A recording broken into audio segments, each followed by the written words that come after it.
बृहस्पतिवार देर रात कमरों और खिड़कियों के तोड़े गए ताले। भारत वन चैनल से उर्मिला गुप्ता का नमस्कार। ईडी के पड़े छापे में 2,98,00,000 नकदी बरामद की गई। सहारा कपूरथला लखनऊ से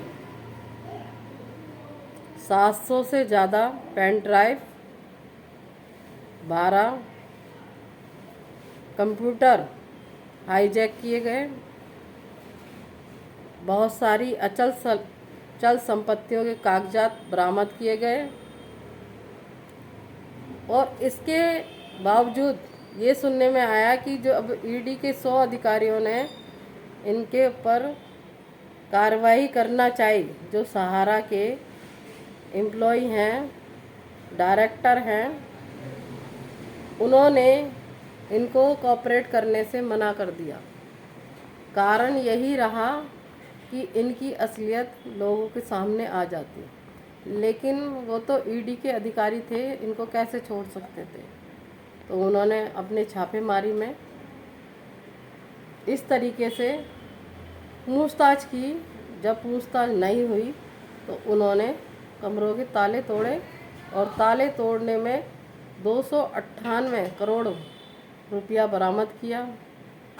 कंप्यूटर बरामद किए, पेन ड्राइव बरामद किए और बहुत सारी रजिस्ट्री कागजात बरामद किए। अब जितने भी ये डायरेक्टर थे मौजूद, उनसे लखनऊ के ईडी अधिकारी पूछताछ करेंगे कि अभी भी जब लाइसेंस इनके नियस्त करे गए हैं तो 700 से ज़्यादा लाइसेंस इनके पास कहाँ से आए, और यदि आए और इतना पैसा कहाँ से आया, जबकि ये कह चुके हैं कि हमारा कोई भी काम नहीं चल रहा, काम सारे बंद पड़े हैं। इस तरीके की बातें कर रहे हैं। लेकिन सहारा के चाटुकार अभी भी 2-3 दिन से यही बात कह रहे हैं कि अरे नहीं मैडम, वो चीट फंड कंपनियों के ईडी की छापेमारी चल रही थी, सहारा की नहीं चल रही। अरे कब तक चाटुकारिता करते चले जाओगे इनकी? 12 साल से आप चाटुकारी कर रहे हो, और कितनी करोगे और कितनी जनता को डुबोगे? जब पुराना पैसा नहीं मिल रहा तो आप नए पैसे के लिए क्यों लोगों का लगवा रहे हो? हमको जब से पता चला है कि सहारा में पुरानी पेमेंट नहीं दी जा रही, और इसके दोषी रहे हैं सारे जितने भी फ्रेंचाइजी गार्जियन ऑफिस स्टाफ हैं, उन्होंने सभी एजेंटों को गुमराह किया, उनको गलत गाइड किया और रीइन्वेस्ट करवाते चले गए। और हमने भी ध्यान नहीं दिया इन बातों को कि इनकी बातों पे ध्यान देना चाहिए, क्योंकि बातें इस तरीके से करते थे, इस तरीके से घुमाते थे बातों को कि अच्छे लोग इनकी बातों में आ जाते थे और रीइन्वेस्ट करते चले आए।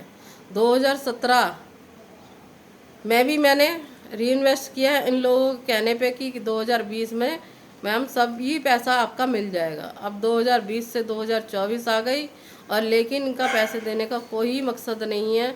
कोई 1 रुपया कैसे देना है, क्या करना है, वो सब नहीं। आज भी सहारा के अधिकारी को बचाने में लगे हुए हैं। पता है कि सहारा के अधिकारी पकड़ में आए तो कहीं हमारी भी शुरुआत ना हो जाए। अरे ये मत सोचो कि आपकी शुरुआत नहीं होगी।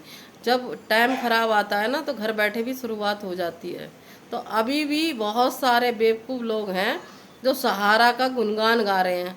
अरे सहारा ने कितने लोगों को ज़िंदगी बर्बाद कर दी, 13 करोड़ निवेशकों की ज़िंदगी बर्बाद कर दी। 5,000 से ज़्यादा लोगों ने सुसाइड कर लिया। हमारे ही साथी थे वो। अगर समझो तो सब कुछ थे, ना समझो तो कुछ भी नहीं थे। तो हमारे ही साथी हमारे बीच में से चले गए, और जाने टेंशन में आके कितने लोग आगे भी चले जाएंगे, वो नहीं दिख रहा। लेकिन सहारा की संपत्ति आज भी बच जाए, सब कुछ बच जाए, आज भी चाटुकारिता करने में पीछे नहीं हट रहे।